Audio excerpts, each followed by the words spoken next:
My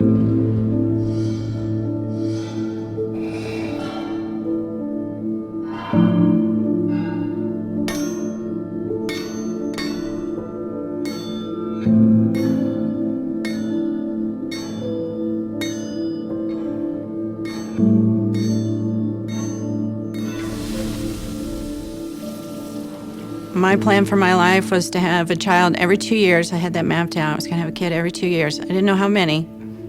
I wanted a big family, so we had a boy first, and then 2 years later, another boy. And at 22 months old, we found a tumor.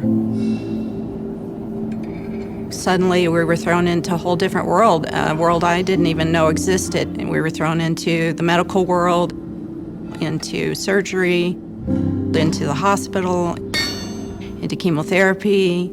I had my daughter right before we found his tumor, 1 week before we found his tumor. He had this rare disorder. I'd never heard of it. You know, there was nothing more that could be done. He did pass away at home. In the meantime, we had another son. It started with my daughter. She got bone cancer on her rib. My husband got thyroid cancer. And then he got Burkitt's lymphoma. I've never seen chemotherapy that tough. Drew got bone cancer just like his sister. It was more intense this time. And then Andrea got cancer from her chemotherapy. She needed a stem cell transplant. My husband was diagnosed with the same thing as my daughter. Andrea recovered very quickly. Drew kept getting bad news and bad news and bad news, you know. My son passed away 3 weeks before my husband.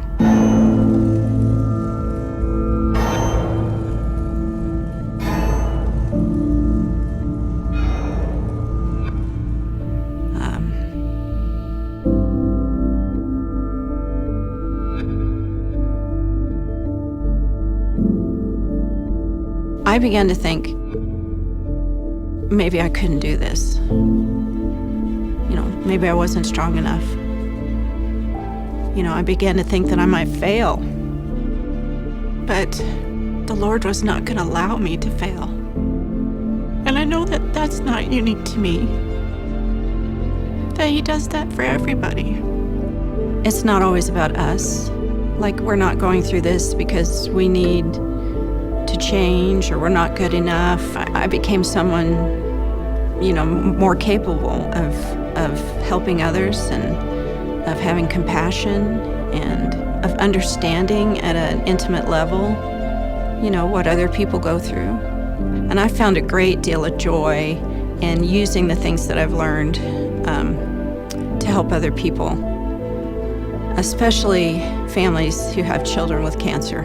One of my missions in life is to comfort others who are going through cancer, and that, you know, I know how to do it because I've been through it. It's like, to me, it's like Newton's law. For every action, there is an equal and opposite reaction. Equal and opposite.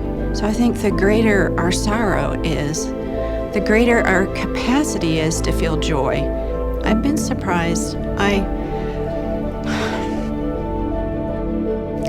feel a great deal of tenderness toward my Savior because He really is so sweet. He really does provide what you need.